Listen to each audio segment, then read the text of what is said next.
I decided to make pot roast. It's pretty simple. It's a one pot meal, and you just cook it at low temperature. So let's get started. So the ingredients we will be needing are onion, carrots, and celery. Some garlic. I really like garlic, so I used about half a head of garlic. We will also be needing mushrooms, rosemary, and thyme. If you don't have fresh rosemary and thyme, you can use the dried ingredients. We will also be needing beef broth, and we are also going to use a can of crushed tomatoes. Of course, we will also need salt, pepper, and olive oil. And of course, we need a beef chunk roast. I'm using about 4 pounds. I couldn't find one that was one big stack, so these are about 2 pounds each.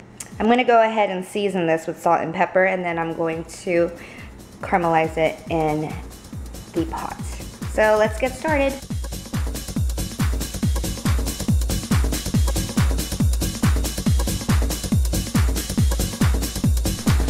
And I'm going to turn it over.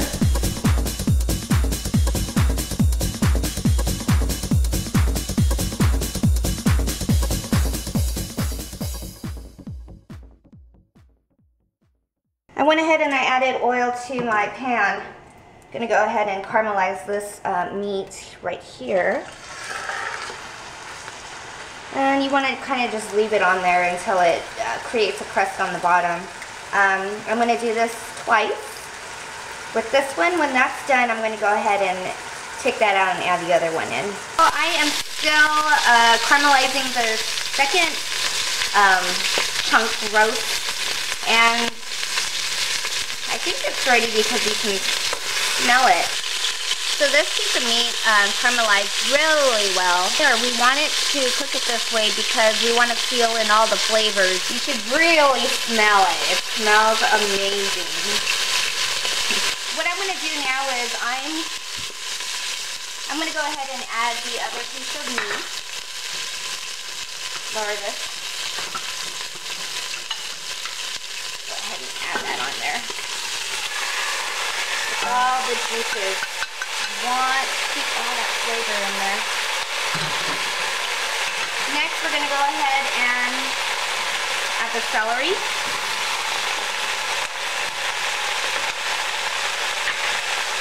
The carrot. I went ahead and I cut it really big just because it gives it a rustic look and kind of like that. The onions. Just like that.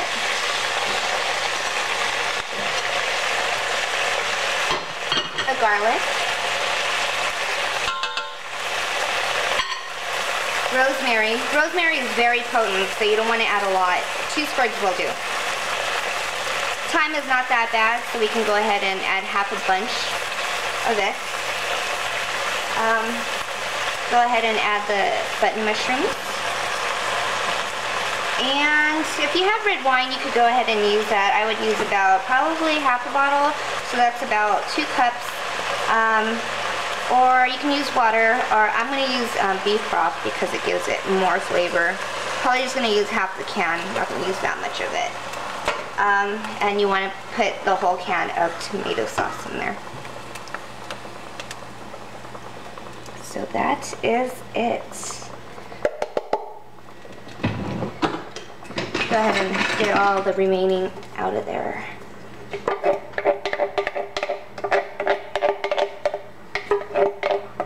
Okay.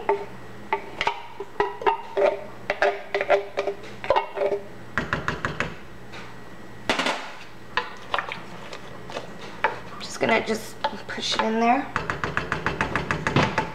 I'm gonna just drizzle some oil on the top. And I'm going to go ahead and cover the lid, cook this on low, and I'm probably going to cook this for about 3 to 4 hours.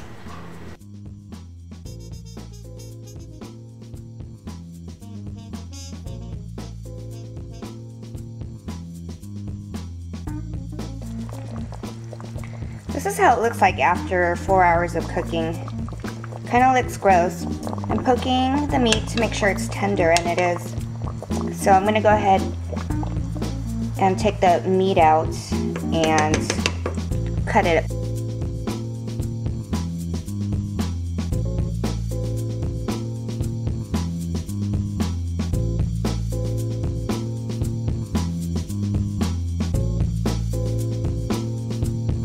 I also want to take these things off. I don't know what you would call this, branches? I don't know.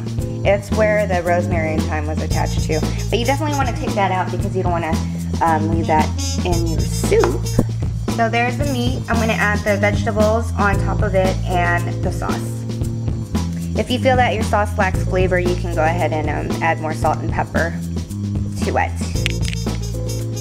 So I went ahead and plated this way. I put my mashed potatoes on the bottom, then I put a piece of meat on there and a mushroom, and I put the sauce on top. So we're gonna go ahead and taste this. Okay, so let's go ahead and taste this.